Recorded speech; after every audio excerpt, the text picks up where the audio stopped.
Hello everyone, welcome and welcome back to my channel Uma study blog. कैसे हैं आप लोग? कैसी चल रही है आप लोगों की प्रिपरेशन? मैं उम्मीद करती हूँ कि आप लोग एकदम अच्छे होंगे, बढ़िया होंगे और आप लोग की तैयारी भी बढ़िया चल रही होगी। मैं भी अपना स्टडी कर रही थी सीटेट का, तो मैं भी बाल विकास पढ़ रही थी, तो मैंने सोचा कि आप लोगों से कुछ बात कर लेते हैं। आप लोगों के कमेंट आए थे कि अब हमें बिल्कुल भी मोटिवेशन नहीं हो रहा है अपनी स्टडी करने का, हम सीटेट पढ़ें या फिर यूपी टेट पढ़ें। बहुत सारे लोगों का यह कमेंट आया था कि हम सीटेट की स्टडी करें या फिर यूपी टेट की करें। तो मैं आप लोगों को बताऊं तो अभी आप लोग यूपी टेट की स्टडी अभी आप लोग मत करिएगा। ऐसा नहीं है कि आप बिल्कुल भी मत करिए, थोड़े बहुत यूपी टेट भी साथ में लेके चलिएगा। अभी तो बिल्कुल भी यह उम्मीद नहीं है कि यूपी टेट जनवरी में होगा, जो उन्होंने पहले डेट बताई हुई थी यूपी टेट की, तो उस टाइम तो अब एग्ज़ाम कराना बहुत ही ज़्यादा मुश्किल है, बिल्कुल हो ही नहीं पाएगा उस टाइम एग्ज़ाम। तो अभी आप यूपी टेट से पहले सीटेट आ जाएगा, दिसंबर में सीटेट होगा, अभी उसका नोटिफिकेशन भी आने वाला है और केवीएस भी हमको देखने को मिलेगा। अगर आप लोग पहले से क्वालिफाई है तो फिर केवीएस का फॉर्म फिल कर पाएंगे, और अगर उसके पहले सीटेट हो जाता है तो फिर बहुत ही ज़्यादा अच्छा रहेगा, क्योंकि जिनका क्वालिफाई नहीं है सीटेट, तो फिर उनके लिए अगर केवीएस बाद में आता है तो सीटेट पहले आ जाए तो वो बहुत ही ज़्यादा अच्छा रहेगा। तो आप लोग सीटेट की प्रिपरेशन करिए। आपको जैसे मोटिवेशन नहीं आ रहा है कि हम सीटेट की प्रिपरेशन करें या फिर ना करें, तो फिर आप थोड़ा थोड़ा करके करिए। जैसे एनसीईआरटी बुक कवर करते चलिए। मान लीजिएगा अगर आप एसएसटी से सीटेट का एग्ज़ाम देने जा रही हैं, तो फिर उसके लिए आप जूनियर लेवल की मैं बात कर रही हूँ, उसके लिए आप जैसे आपको हिस्ट्री वगैरह हो गया एनसीईआरटी की, तो वो थोड़ा थोड़ा करके आप कवर करते रहिएगा तो ज़्यादा अच्छा रहेगा आपके लिए।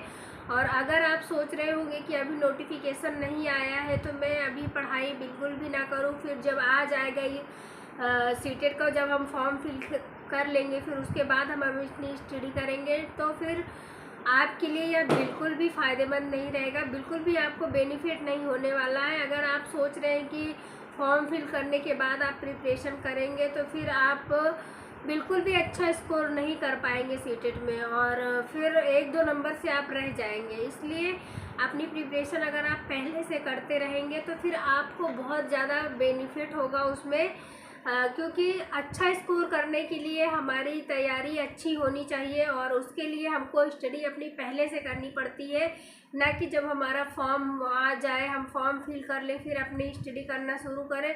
तो उसमें बस यही होता है कि हमारा 1-2 नंबर से रह जाएगा, या फिर हम क्वालिफाई हो जाएंगे तो सिर्फ हमारा बॉर्डर पे क्वालिफाई होता है, और बहुत ज़्यादा अच्छे नंबर हमारे नहीं आ पाते, हम बहुत ज़्यादा अच्छे स्कोर नहीं कर पाते हैं। तो इसलिए अपनी स्टडी आप लोग कंटिन्यू करिएगा। हाँ, डिमोटिवेशन तो होता है, सबको होता है डिमोटिवेशन, क्योंकि बहुत दिन से ऐसा मतलब सुनने में आ रहा है कि अब आ रहा है सीटेट, अब आ रहा है, लेकिन कितने दिन हो गए हैं अभी नहीं आया है। अब धीरे धीरे प्रक्रिया चल रही है, अब आएगा, केवीएस का भी आएगा और सीटेट भी आएगा। तो इसलिए आपको पहले सीटेट की प्रिपरेशन करना है, फिर उसके बाद यूपी टेट होगा। ऐसा नहीं है कि नहीं होगा, यूपी टेट होगा, वो लास्ट हो सकता है कि मार्च अप्रैल तक जाए यूपी टेट, क्योंकि 2027 में चुनाव है तो उनको सुपर टेट करवाना है। उसके पहले चाहे 2026 के लास्ट तक ही सुपर टेट आए, लेकिन आएगा 2026 के लास्ट तक ही।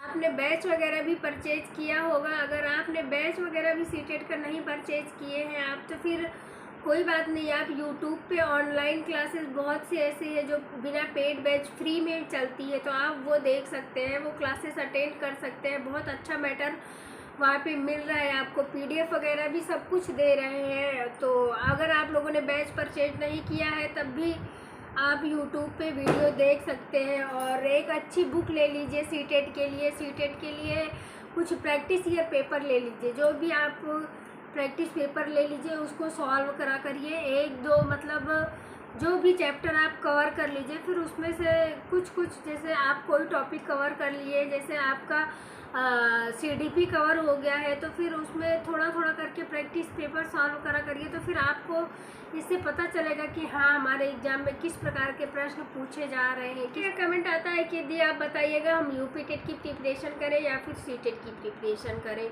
तो अभी आप लोग यूपी टेट की प्रिपरेशन ना करिए, सी टेट की ही करिए, क्योंकि अब जनवरी में तो होने वाला नहीं है, मार्च या फिर अप्रैल में होगा यूपी टेट। तो फिर अगर आप सी टेट की भी प्रिपरेशन करते हैं तो कहीं ना कहीं यूपी टेट भी आपका तैयार होता जाता है। बस क्या है कि सी टेट में थोड़ा लेंदी क्वेश्चन रहते हैं और यूपी टेट में वन लाइनर आपको देखने को मिल जाएंगे। तो अगर आप मैथ कवर कर रहे हैं, मान लीजिए मैं मैथ की बात करती हूँ, अगर आप मैथ मतलब सिलेबस देख लीजिएगा कि आपके सिलेबस में कौन कौन चैप्टर से मैथ आ रहे हैं। आप अगर मैथ कवर कर लेते हैं तो मैथ आपका मतलब ऐसा कवर करिएगा कि वो कोई भी एग्ज़ाम देने जा रहे हैं तो आपको फिर से दोबारा पढ़ने की ज़रूरत ना पड़े।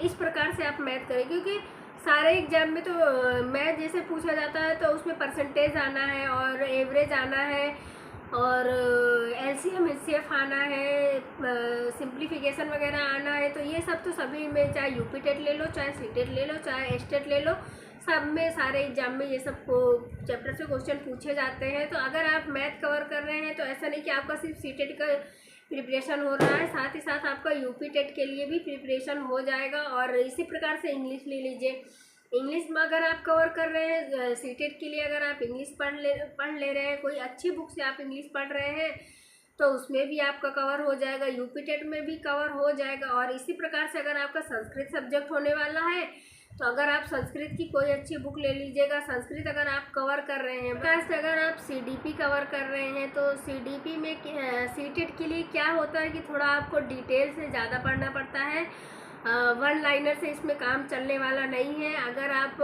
सोच रहे हैं कि वन लाइनर हम बुक ले लें और हम अगर डिटेल से नहीं पढ़ेंगे तो फिर सी टेट में आपको बहुत ज़्यादा प्रॉब्लम होगी सीडीपी को लेकर, क्योंकि सीडीपी से सी टेट में बहुत ज़्यादा क्वेश्चन पूछे जाते हैं, पेडागोजी वगैरह से ज़्यादा क्वेश्चन पूछे जाते हैं। अगर आप सीडीपी अच्छे से कवर करते हैं तो सी टेट के लिए बहुत ज़्यादा अच्छा रहेगा आपके लिए। तो ऐसा नहीं है कि आप बिल्कुल भी प्रिपरेशन ना करें, अपनी प्रिपरेशन बंद कर दें और फिर जब नोटिफिकेशन वगैरह आ जाए या फिर हम फॉर्म फिल कर दें फिर उसके बाद, क्योंकि अब ज़्यादा टाइम बचा नहीं है, अक्टूबर आ गया है, नवंबर और दिसंबर में तो आपका एग्ज़ाम होना तय है। तो इससे ज़्यादा आगे जाना तो मुश्किल है। सी टेट का एग्ज़ाम दिसंबर में ही होगा, क्योंकि केवीएस का भी नोटिफिकेशन प्रक्रिया चल रही है। अभी हो सकता है कि 10-12 दिन में हमको केवीएस का भी नोटिफिकेशन देखने को मिल जाए, तो इसलिए उसके पहले शायद सी टेट ही आ जाए। तो सी टेट अगर पहले आ जाता है तो जिनका क्वालिफाई नहीं है उनके लिए तो बहुत ज़्यादा अच्छा रहेगा। डीएलएड या बीएड वगैरह जैसे बहुत लोग अभी एडमिशन लिए होंगे डीएलएड या बीएड में, फर्स्ट सेमेस्टर ही उनका चल रहा होगा, तो वो लोग भी सी टेट का फॉर्म फिल कर सकते हैं। ऐसा नहीं है कि आप मतलब सेमेस्टर आपका कंप्लीट हो जाए फिर उसके बाद आप सी टेट का फॉर्म फिल करिए। आप पहले सेमेस्टर में ही फॉर्म फिल कर सकते हैं और करना भी चाहिए आपको, क्योंकि सेमेस्टर कंप्लीट होते होते अगर मान लीजिए आपका फर्स्ट अटेम्प्ट में नहीं क्वालिफाई हो पाता है तो फिर आपको सेकेंड या थर्ड अटेम्प्ट मिल जाएगा। और जैसे ही आपका सेमेस्टर कंप्लीट होता है फिर आपका सी टेट एग्ज़ाम भी क्वालिफाई आपको कर लेना है, ताकि अगर कोई वैकेंसी आपके सामने हो तो आप फॉर्म फिल कर सकें। और ऐसा ना हो कि हाँ हम सी टेट क्वालिफाई नहीं है और सेमेस्टर भी हमारा कंप्लीट हो गया है, अभी सी टेट भी क्वालिफाई नहीं है तो हम कैसे फॉर्म फिल करें। अभी क्वेश्चन रहता है कि अभी सी टेट का नोटिफिकेशन आया नहीं है तो हमारा पढ़ाई में बिल्कुल भी मन नहीं लगता है, तो क्या हम प्रिपरेशन करें या फिर ना करें। तो अगर आप लोग अभी से बिल्कुल भी प्रिपरेशन नहीं करेंगे तो फिर 2 महीने में आप क्या कर लेंगे, आप ही बताइए। 2 महीने में आप लोग कितना सिलेबस कवर कर लेंगे, क्योंकि उसके बाद फिर आपके पास बिल्कुल भी टाइम नहीं रही। पढ़ाई मत करिए, थोड़ा थोड़ा करके सिलेबस का कुछ पार्ट आप कवर करते जाइएगा। जैसे आप हिस्ट्री ले लीजिए, एनसीईआरटी बुक अगर आप एसएसटी से प्रिपरेशन कर रहे हैं तो एनसीईआरटी बुक जैसे हिस्ट्री की बुक ले लीजिए, उसको थोड़ा थोड़ा करके आप कवर करते चलिएगा, क्योंकि फिर उसके बाद आपको सिर्फ 2 महीने का टाइम रहेगा। तो 2 महीने में आप कितना कुछ कवर कर लेंगे। मुझे नहीं लगता है कि सी टेट के पूरा सिलेबस 2 महीने में कवर हो जाएगा। अगर आप पहले से प्रिपरेशन करे रहेंगे तो फिर यह आपके लिए ही बहुत आगे चल के अच्छा रहेगा। और आपको तो यह पता होगा कि कोई भी एग्ज़ाम में अगर आप कोई भी एग्ज़ाम में बैठते हैं तो फिर उसके लिए आपको सी टेट क्वालिफाई होना ज़रूरी है, चाहे वो केवीएस हो गया, एनवीएस हो गया, कोई भी एग्ज़ाम हो गया, DSSB हो गया, तो उसमें सी टेट आपका क्वालिफाई होना ज़रूरी है। बहुत सारे लोग ऐसे होंगे कि जो पिछली बार सी टेट दिए होंगे उनको क्वालिफाई नहीं हो पाया होगा, तो जैसे DSSB हो गया तो अभी वो लोग फॉर्म फिल नहीं कर पाएंगे, क्योंकि अभी तो सीटेट आया भी नहीं है, और हो सकता है कि केवीएस का भी नोटिफिकेशन हमको पहले देखने को मिल जाए, क्योंकि अभी ये न्यूज़ आई थी कि केवीएस का नोटिफिकेशन सीटेट से पहले आ जाएगा। तो बहुत सारे लोगों का यह भी क्वेश्चन रहता है कि क्या हम अपेयरिंग में फॉर्म फिल कर पाएंगे या फिर नहीं कर पाएंगे। तो केवीएस के लिए अगर आप अपेयरिंग में है तो फिर फॉर्म फिल कर सकते हैं। बस ये होगा कि फिर आगे चल के आपको सीटेट क्वालिफाई करना होगा, और अगर आप सीटेट क्वालिफाई नहीं कर पाते हैं तो फिर आपको वहाँ से निकाल दिया जाएगा। और सीटेट अगर आपका क्वालिफाई है तो फिर आपको उसमें ले लिया जाता है। तो इसलिए अगर आप केवीएस के लिए भी प्रिपरेशन कर रहे हैं तो फिर अगर आपने सीटेट क्वालिफाई नहीं किया है तो अपेयरिंग भी है तो आप फॉर्म फिल कर सकते हैं। आप लोग वीडियो को लाइक शेयर एंड सब्सक्राइब जरूर कर लीजिएगा। आप लोग वीडियो तो देख लेते हैं लेकिन ना तो लाइक करते हैं और ना ही सब्सक्राइब करते हैं। तो मेरी डेली स्टडी रूटीन और सीटेट से रिलेटेड मोटिवेशनल वीडियो देखने के लिए प्लीज़ चैनल को लाइक शेयर एंड सब्सक्राइब जरूर कर दीजिएगा। मिलते हैं नेक्स्ट ब्लॉग में। Thank you.